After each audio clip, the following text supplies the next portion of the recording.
ফজু পাগলা। সে বলছে যে আসলে আমি মুসলমানও না, আমি হিন্দুও না, আমি মূলত একজন মানুষ, আমি মানুষ হয়ে মরতে চাই। এই কথাটা শুনতে অনেক সময় মনে হতে পারে, ওরে বাবা, উনি জাতি ধর্ম বর্ণ নির্বিশেষে সবাই এত ভালোবাসে। অথচ বিশ্বাস করো, যে নেতা বলবে আমি মুসলমান না, আমি হিন্দু না, আমি মানুষ, বোঝা লাগবে ও আসলে শুধু মানুষ না, ও মূলত মুনাফিক মানুষ। কথা কি ঠিক কিনা? ও মূলত মুনাফিক মানুষ। তার কারণ ইমানদার পরিচয় দেওয়া লাগবে। মানুষ পরিচয়ে আল্লাহ তাআলা কাউকে জান্নাতে ঢোকাবে না। কোরআনে আল্লাহ একবারও বলেন নাই যে মানুষ যারা তারা সফল হয়ে গেছে, কারণ মানুষ তো ফেরাউন তো মানুষ, ও তো গরু ছাগল না। কোরআনে আল্লাহ একবারও বলেন নাই যে মানুষের জন্য জান্নাত বানিয়েছি, না, মানুষের মধ্যে তো আবু জাহাল আবুল হাবরাও মানুষ। কোরআনে আল্লাহ বলেছেন উইদ্দাত লিল মুত্তাকিন, আমি আমার জান্নাত বানিয়েছি মুত্তাকি ইমানদারদের জন্য। তাইলে জান্নাত পেতে হলে শুধু মানুষের পরিচয়ে পরিচিত হওয়া যাবে না ইমানদার হওয়া লাগবে? ইমানদার হওয়া লাগবে কি না? লাগবে। তাইলে যেই নেতারা বলে আমি হিন্দু না, আমি মুসলমানও না, এই নেতাগুলা কি ইমানদার না মুনাফিক? মুনাফিকের জন্য আল্লাহ জান্নাত বানাইছে নাকি? আল্লাহ কোরআনের মধ্যে বললেন এই মুনাফিকরা এমন, ওয়া ইযা লাকুল্লাযীনা আমানু ক্বালু আমান্না, ইমানদারদের সাথে যখন তারা মিশবে তখন ইমানদারদের বলবে আমরা তোমাদের সাথে আছি। ওয়া ইযা খালাউ ইলা শায়াতিনহিম ক্বালু ইন্না মাকুম ইন্নামা নাহনু মুস্তাহজিউন, আবার বেঈমানদের সাথে যখন মিশবে তখন বেঈমানদের বলবে আমরা তোমাদের সাথেও আছি।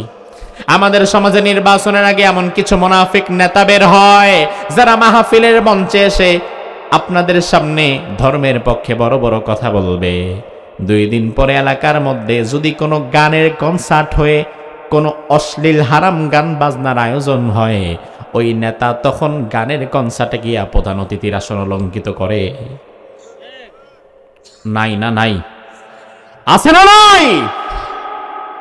তুমি কোরআনের মাহফিলে এসেছো, তুমি গানের কনসার্টে কিভাবে যাও? আল্লাহ তোমাকে কোরআনের জন্য কবুল করেছেন, হারাম কাজে তুমি কিভাবে যাও?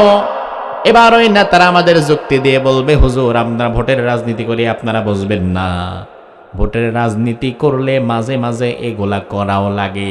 আমি বলবো ভাই রে, যে রাজনীতি করার জন্য তোমার ঈমান আমল তোমার আকীদা বিসর্জন দেওয়া লাগে, এমন রাজনীতি করার চাইতে জুতা সেলাই করে খাওয়া ভালো। কিসের রাজনীতি তোমার, যে রাজনীতি করার জন্য তুমি নিজের সক্রিয়তা হারিয়ে ফেলছো, যে রাজনীতির জন্য তুমি তোমার ঈমান বিসর্জন দিয়ে দাও, এই রাজনীতি তোমারে বাঁচাবে না।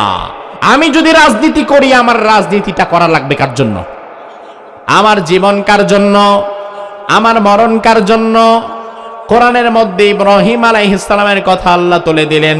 আল্লাহ রাব্বুল আলামিন বললেন, ও দুনিয়ার মানুষ তোমরা নিজেদের সাক্ষ্য দাও, কুল ইন্না সলাতি ওয়া নুসুকি ওয়া মাহইয়ায়া ওয়া মামাতি লিল্লাহি রাব্বিল আলামিন। বলো আমার নামাজ, আমার কোরবানি, আমার জীবন, আমার মরণ সব কিছু হবে একমাত্র কার জন্য? ইব্রাহিম আলাইহিস সালাম বললেন লা শারীকা লাহ, আল্লাহর সাথে কোনো শরীক নাই, ওয়া আনা আউয়ালুল মুসলিমিন, আর আমার পরিচয় আমি হলাম সর্বপ্রথম মুসলমান। সুবহানাল্লাহ বলেন। এই জন্য আমরা যারা মিল্লাত ইব্রাহিম, আমরা যারা ইব্রাহিম আলাইহিস সালামের অনুসারী, আমাদের যাদের জাতির পিতা ইব্রাহিম আলাইহিস সালাম, আমরাও নিজেদেরকে মুসলমান দাবি করি। কিন্তু ইব্রাহিম আলাইহিস সালামের মিল্লাত থেকে যারা বের হয়ে যায়, ওই মানুষগুলোই মূলত নিজেদেরকে এই মুসলমান দাবি করতে ভয় পায়, ইমানদার দাবি করতে ভয় পায়। তারা নিজেদেরকে শুধুমাত্র মানুষ দাবি করে। কোনদিন এই কথা বলবেন না যে আমি হিন্দু না, আমি মুসলমানও না, আমি মানুষ। তাইলে 2 নৌকায় পাড়া দেওয়ার মতো অবস্থায় হবে। এই মুনাফিকরা হচ্ছে এমন। আল্লাহ বললেন এই মুনাফিকরা মুমিনদের সাথে যখন আসবে, মুমিনদের সাথে আসার পরে বলবে আমরা তোমাদের সাথে আছি, আবার বেঈমানদের কাছে যাওয়ার পরেও বলবে আমরা তোমাদের সাথে আছি। এইভাবে করে দুমুখ নীতি তারা অবলম্বন করবে। অথচ আমার ভাইয়েরা, ইমানদার দুমুখ নীতি অবলম্বন করবে না, ইমানদার করবে এক মুখ নীতি অবলম্বন।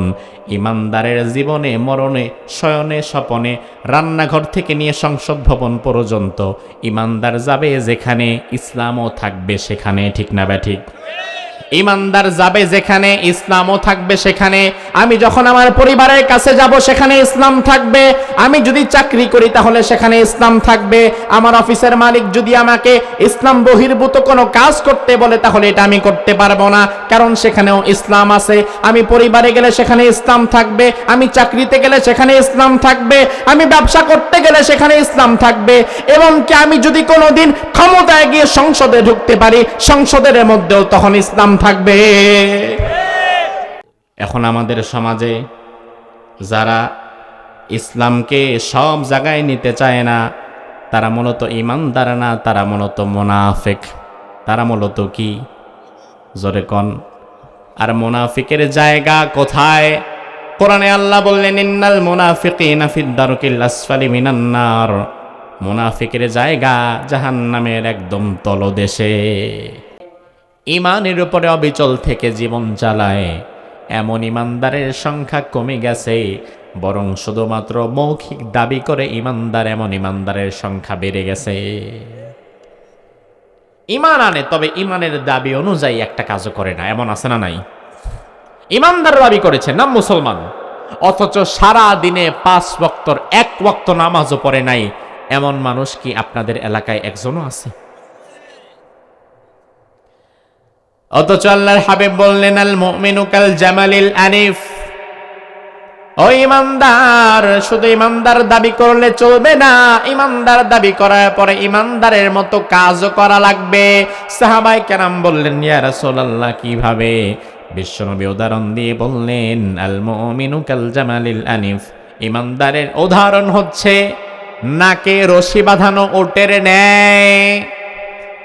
এমন একটা উট, যেই উট তার মালিক ওই উটের নাকের মধ্যে রশি বেঁধিয়ে দিয়েছে। আমার ভাই, 1500 বছর আগে আরব সমাজে উটের প্রচলন বেশি ছিল, আজও সেখানে গরুর চাইতে উটের প্রচলন বেশি। ওই সময় উটের সংখ্যা ছিল বেশি, রাখালের সংখ্যা ছিল কম। এক মালিকের আন্ডারে উট থাকতো 20টা, 30টা, 50টা, 100, 150। রাখাল থাকতো 2, 4, 5 জন। শক্তি বেশি কি মানুষের নাকি উটের? উটের।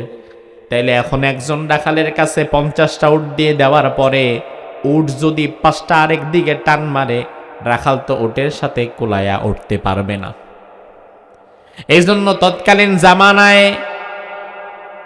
বাজার থেকে উট কেনার পরে বাড়িতে আসার পর সাথে সাথে আংটা গরম করে উটের নাক ছিদ্র করে দিয়ে ওই নাকের সাথে একটা রশি বেঁধে দেওয়া হতো।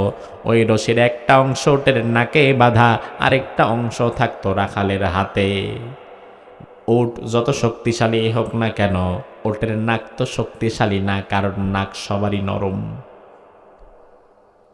এবার উটের রশি যখন রাখালের হাতে, রাখাল যদি ডানে যায় উটও যায় ডানে, রাখাল যদি বামে যায় উটও যায় বামে, রাখাল যদি থামে উটও থামে, রাখাল যদি দাঁড়ায় উটও দাঁড়ায়। তার কারণ উট ভালো করেই জানে, আমার মালিক যদি ডানে যায় আর আমি যদি শক্তি খাটায়া বামে নেই, তাইলে কিছু সময় পরে আমার নাকটা ছিঁড়ে যাবে, নাক আর নাকের জায়গায় নাই। এই জন্য রাখাল টানে যেদিকে উটও যায় সেদিকে।